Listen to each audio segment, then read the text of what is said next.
So hi guys, welcome back to a day in my life as a Dasna Princess. Okay, Dasna Princess na mukhang sigbi na. So bago tayo magradyo bagting dito, ay makilamos mo na yung Dasna Princess nyo kasi yung mga muta niya ay namilit pa. Okay.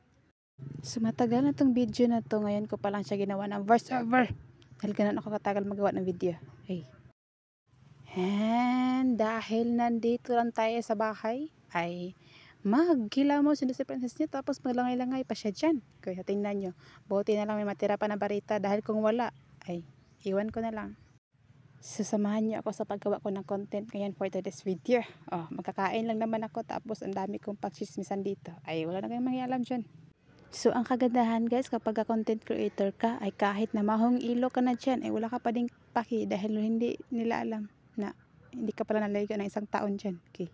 At saka pwede mo na ding samahan ng filter tapos magmukha ka ng aesthetic dyan. And magtimpla na rin ako ng lumay dito. Okay. So sinasabi ko na sa inyo na hindi magkakasyan kapag hindi ako nagtimpla ng kape. Okay.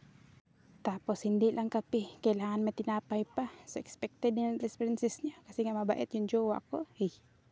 So ito lang talagang kasihan ng princess niya.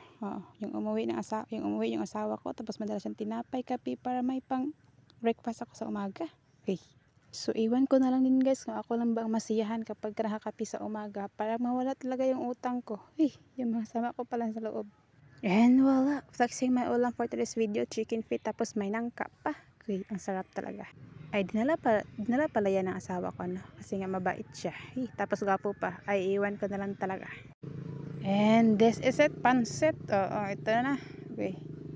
So ganun lang talaga, minsan wala, minsan umaapaw, minsan din sakto lang, ay wala.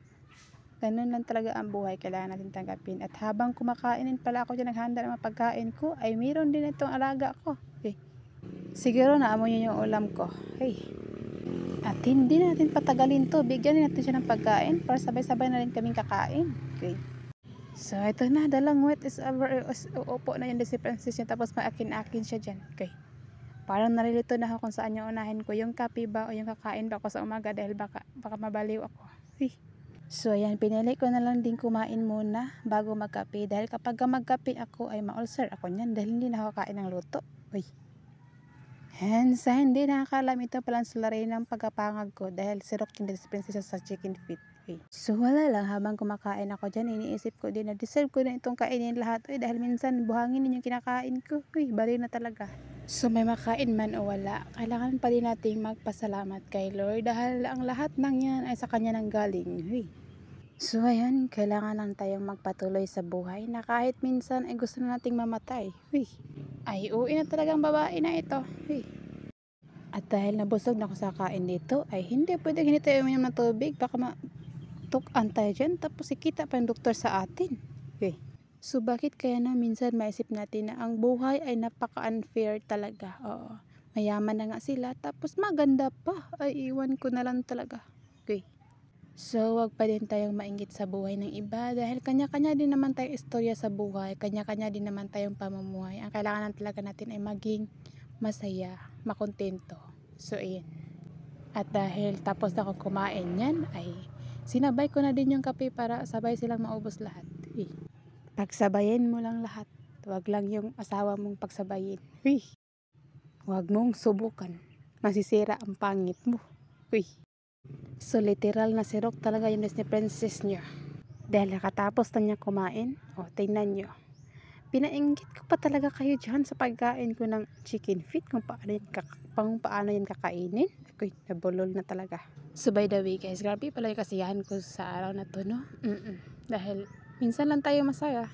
Mas marami yung kalungkutan. Okay. Kaya minsan kung saan ka masaya, ay doon ka na lang din. Okay. So sinasabi ko na lang din sa inyo, kung saan kayo masaya, ay masaya na din ako sa inyo. Okay. Ay, for the kit-kit pa rin yan ang bukog. Tapos pinakita pa yung pangag niya dyan. Okay. So sa ngayon pala guys, na may ginagawa ako. Pero pinilit ko pa rin na mag voice over para may upload na to content nito dahil bulok na. Okay. And wala. Dahil ito na talaga yung buhay natin. So kailangan kong i-update kayo palagi sa ano yung ginagawa ko. Baka naimatay na ako dito tapos hindi nyo alam. Okay. So gusto ko lang ipaalam sa inyo na masaya ako kahit mahirap yung buhay ko. Dahil dito ako mas panatag. Okay. Kaya kayo, kung hindi kayo masaya, ay pilitin nyo na. Okay.